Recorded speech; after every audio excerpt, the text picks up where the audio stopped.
It's a beautiful day again to talk sport right here on this frequency, and thank you so much for joining us. This is Sport Pizza, and I'm your host, Brownson and Kunle. Now, all the English Premier League teams and the La Liga teams officially crashed out of the UEFA Champions League last weekend, and it was a beautiful game of football. I'm sure it's a game that all Barca fans will remember for a very long time. I think it was humbling for Leo Messi and all the squad. And also we saw an exciting game of football in the Europa League. Manchester United had a chance of winning the title after Jose Mourinho delivered their last European title to them, but they failed to take the chance. We'll be giving you all the analysis of that and lots of things to come in the world of sports in the coming weeks. So don't go away. After this break, we'll be right back.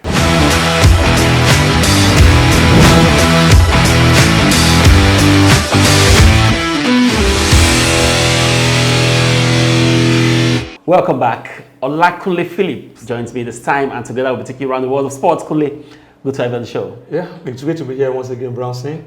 So many news emanating from the ever-exciting world of sports.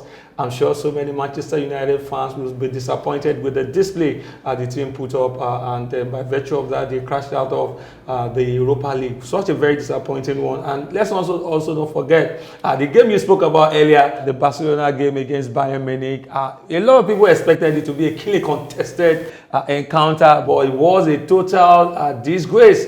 For Barcelona, they were given a real pasting of their lives. They were taught footballing lessons by Brian. For over 74 years, they've not considered as many as 8 goals. The last team to do that to them was Sevilla. And that was about 74 years ago. It was really very disappointing. And you can see that heads are already rolling. Lionel Messi is saying he wants to leave the club. And there's a lot of questions about whether the president, talking about Joseph Matthew, also is in the news. There's so much news about people already telling him to step aside. And some of the big players are already, they already placed on transfer. They're saying their services are no longer required. But wait to see how things will pan out. But of course, so many decisions will be taken from the camp of the Barcelona team this week. Yes, we expect that, because if you look at that game, you see that this kind of players at that certain level cannot keep up with the pace of modern football. And I think Barcelona needed this sort of game to wake up to realities that they need to overhaul that team. We've said that over and over, but some Barcelona fan will come at us and say that no, we are haters. Just like I've been talking about Pep. But we'll get to Pep. But now, since we are talking about Barcelona, the only players that are likely to remain at Barcelona next season, even though Lionel Messi, there are lots of talks about Inter Milan willing to give him a way out. Man City is also coming for his signature, but Barcelona have listed him as one of the players that would remain in the club next season. Leo Messi, Marc-Andre Stegen, Frankie de Jong, Ansu Fati, Ricky Puig are the only players right now that look to have their job. Ricky Puig, must be said, a very young lad, showed some quality of Xavi Hernandez, and they feel that these guys can, start up the rebuilding process of Barcelona. Now, only players saved from summer overhaul with La Liga are those ones, and then the likes of Luis Suarez and Jordi Alba have been told they can leave, as well as Sergio Busquets have been told that they can look for a job elsewhere. There's always this saying about the mixture of the old and the young, but this is not happening with Barcelona. Most of the players already reached their prime. They're already at the twilight of their career. Now talk about the likes of Jordi Alba. So do you think Messi should leave? Because Messi have crossed 32. You understand he's a super player, but you need to build your young team with a fresh player that would last along and grow towards the future of the team. Brownson, if some of the top players we've just mentioned are going to be leaving, players like Luis Suarez, Sergio Busquets, Jordi Alba, definitely you need at least one or two, few vastly experienced players to actually help the young players to really be on top of their game and, of course, turn out wins for the club. So I think that's the reason why the management have taken a decision to allow Lionel Messi to stay. You can't, no team in this world will allow a player in the mode of Lionel Messi to go. I remember even the case of Cristiano Ronaldo for Real Madrid. You could see that they, at a point in time, was looking like they regretted that decision. It took them time before they got their reading back. I think some couple of weeks ago, he spoke about the fact that he doesn't want to remain at the club. And from the way things are going now, it looks like things are getting from bad to worse as we speak. So he has told them that he is not willing to stay. And I don't think it will be very difficult for the management to convince him to stay. I remember that even teams like Manchester City, Inter Milan are ready. They are ready to offer a bid if he decides to leave the club. So it's really going to be a very, very massive one for Barcelona. I feel that if they can pin him down to stay at Barcelona, it will be a good one. So that when they when they bring in other young players, he will be able to put them through, right? Put them through. And now, for me, I think the most funny thing right now is the fact that they are linking Jose Mourinho to the job at Barcelona. And for me, I think the biggest mistake, one of the things that decided Messi stays or not to be, Jose Mourinho has been penciled down as possible replacement for him. From the feelings we're getting after that, Setien will be fired.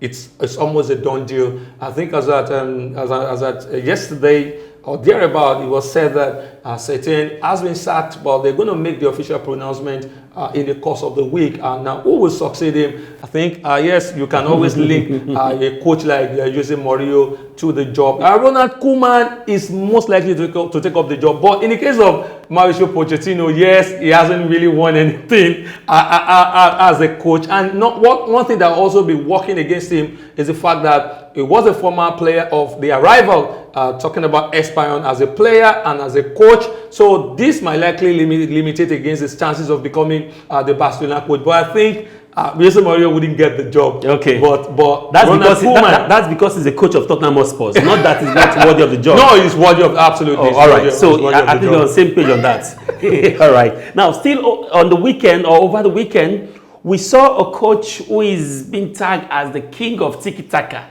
And he's won lots of league titles in major clubs. His last Champions League title was at Barcelona. And at that time, my son wasn't born.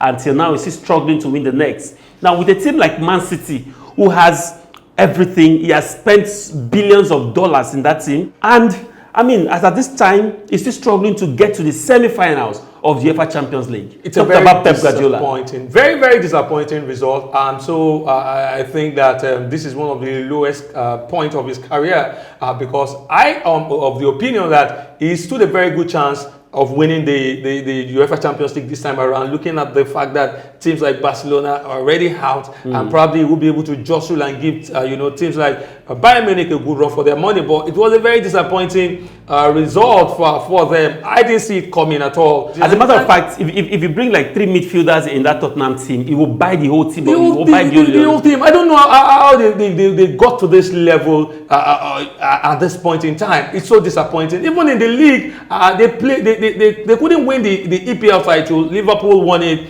The league title, the League Cup as well. I think they won that one, and for me, it's the lowest of all the 3 titles in the EPL. The caliber of players they have. Losing, also lost to Arsenal in the FA Cup. I mean, it's been a very disappointing one. It's the 3rd time. The first time his first season in Manchester City, they got to the second round, the round of 16.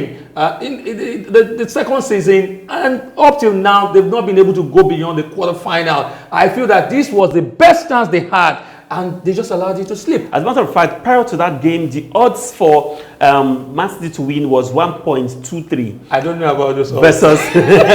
Versus 8 point something for. So it means Lyon had no chance of winning that game at all. But of course, they crumble. And I think it was expected because I think Guardiola. It wasn't expected. I think Guardiola has given his all as far as football is concerned. Come on. Yes. Come on. He has another chance. But really, I think it's been disappointing.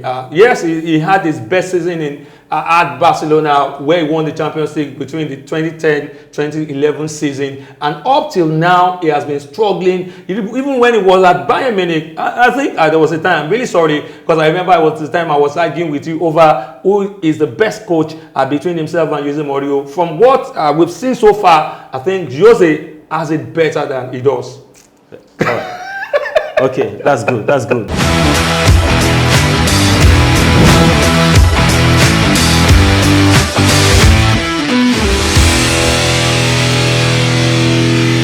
Very good one, Kunle. Now let's move on and tell you that Bayern Munich star Thiago Alcantara has found a house in Liverpool to move into, according to reports. Now, report states that the Spain international has already agreed a 4-year contract deal with the Premier League champions Liverpool, and the speculations has lingered for a while. Now it's looking most likely because he has also told his teammates goodbye. So it means the Champions League will likely be his last game for the German club side. I think if Liverpool can bring that inclusion to their team, it will be a very formidable midfield they'll be building. I remember when Pep Guardiola was the coach of Bayern Munich, I think he stated it clearly that he wanted Thiago Alcantara or no other player as at that time. I think it was in 2013, and they went all out for him and they were able to secure his services. He's been a very fantastic player, winning all the leagues since he got there, became the Bayern Munich player. He has won all the league titles they've won. So for him, I think when the deal was actually the deal of having him extending his contract was in the offing, he came out to say he didn't want to extend his contract. I remember the president of Bayern Munich, Karl-Heinz Rummenigge, coming out to say they've done all the needful to ensure that he stays, but he has decided not to stay, and then they are disappointed. But then they have to respect his opinion because they feel that he wants to do something different. Since he's in the twilight of his career, that's English football. 29 years, and it will be a very, very good buy for Liverpool, the champion of the EPL. And all the clubs you watch out for that player because he's coming. I mean, he's going to give their opponents a good one for their money. A very good one for them, and I will hope that that will also aid them in defense of their title. Talking about Liverpool to win or to defend their title. Now let's talk about a team that have gotten a new manager, even though they'll be playing in the Championship. Now, Watford Championship club side have confirmed the appointment of Vladimir Ivic as their new manager. The 43-year-old agreed a 1-year contract with the option of a further year from the club. Now, former Maccabi Tel Aviv manager Ivic succeeded Nigel Pearson, who was sacked after Watford were relegated on the last day. Now, let's move straight still on the Championship news. Mikel is in the news, and Stoke City might just be his next destination. And for Stoke City, they seem to have a thing or two with Nigerian players.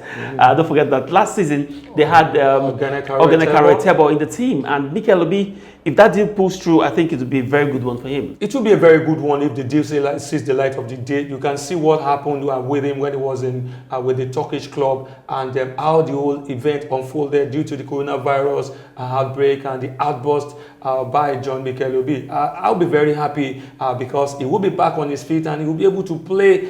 We've seen we have some players who are still playing very well for their respective clubs, even at the age of 33 and what have you. You can see Johnny Halu is out there. We have players in Barcelona who are around 30, 33 and even more. Lionel Messi is 34 years, and both of them at some point in time played at the youth competition. So it won't be a bad idea if we'll see John Mikel Obi back at his feet, probably still getting to play some top class football. Yeah, well, Stoke will not be at the top right now, but it's not a bad place. On that note, let's take a very quick break, and when we come back, more stories to come.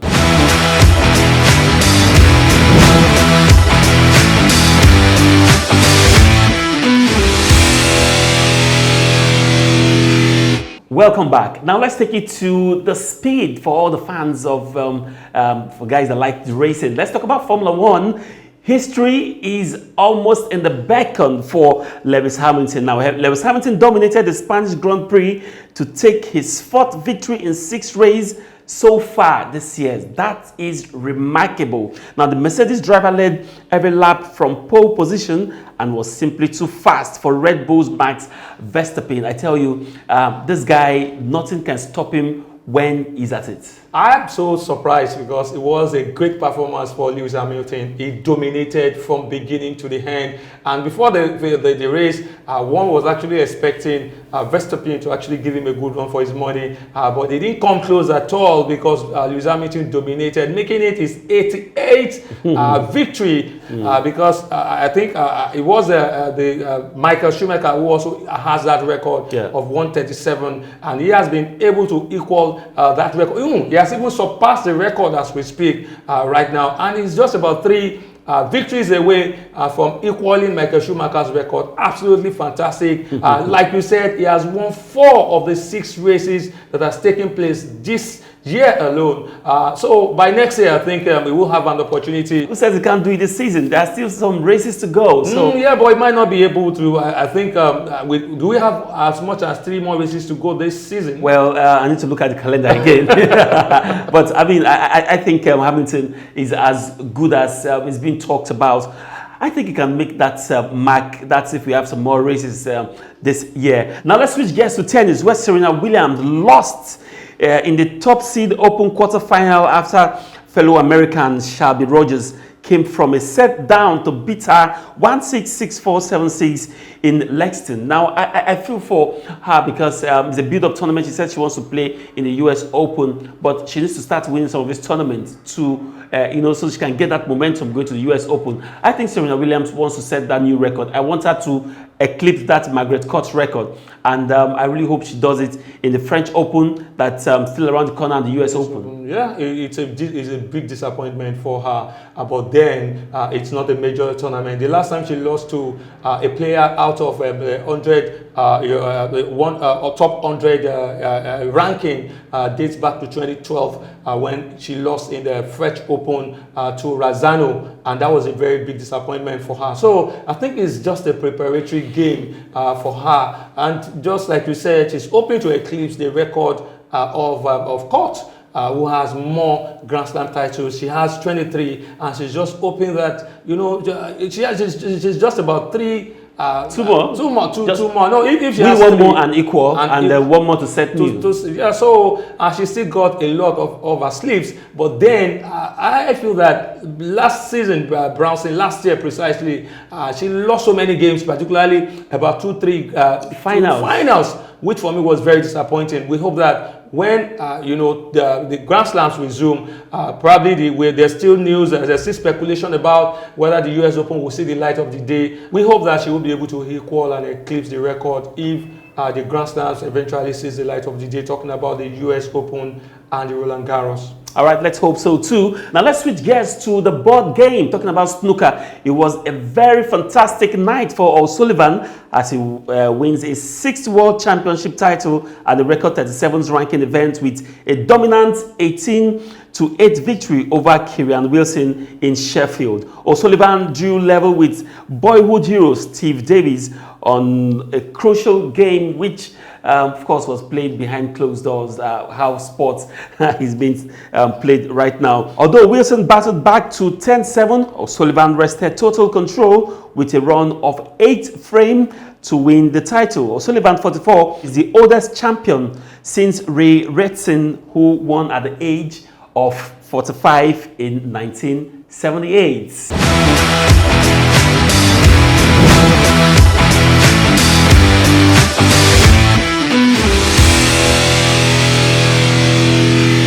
Welcome back. Beautiful game of football. My heart goes to all the Barca fan and all the Man City fan right here. Alcantara, Philip, thank you so much for doing this with me today. Always a pleasure, Brownson. Before we return there next week, I'm sure that most of the transfers will have seen the light of the day. And you remember also there's this speculation about whether Philippe Coutinho will be signed by Arsenal. We hope some of this will have been done before next week when we come your way again. To all the Arsenal fans, keep your dreams alive. All right, don't forget to follow us on all our social media platforms currently displaying on your screen right now. Feel free to drop a comment. We'll be so glad to hear from you. Thank you so much for watching. My name is Brownson and Kunle. Please Stay safe.